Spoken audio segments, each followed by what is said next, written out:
Vous justifiez votre plan de guerre sociale au peuple français par l'argument de la dette. Ça fait 20 ans qu'on nous dit ça, mais là, il faut reconnaître une innovation. Vous calculez la dette par seconde, c'est-à-dire que la dette française augmente de 5 000 euros par seconde. C'est bizarre, vous ne faites pas ce même calcul partout, puisque les 210 milliards d'euros d'aide majoritairement aux grandes entreprises et financés massivement par la TVA des Français, c'est 6 700 euros par seconde.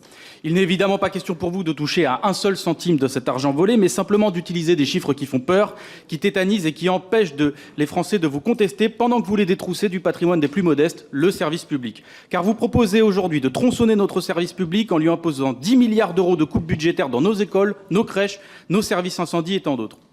Alors il est sous-entendu que c'est pour financer notre défense nationale, sous-entendu se préparer à la guerre, mais dans ce cas, si on se prépare à la guerre, pourquoi est-ce que c'est nos services publics que vous bombardez? Et vous vous apprêtez à rafaler la France avec un plan d'austérité aussi antisocial qu'inefficace, avec une année blanche qui va affecter tout le monde, mais où les seuls à s'en sortir sereinement seront encore et toujours les très hauts revenus et les super profits des entreprises, puisque leur contribution va reculer par rapport à l'année dernière. Qu'au fond, votre premier réflexe en temps de crise, c'est d'aller frapper dans la vie des diabétiques, des petits qui ont la mycoviscidose, des ouvriers avec des handicaps lourds, des malades d'Alzheimer, d'aller pourrir la vie des retraités, des gens au RSA ou de pères et mères de famille, plutôt qu'aller frapper à la porte de Bernard Arnault. Enfin, je finis très rapidement là-dessus sur les 2 jours fériés.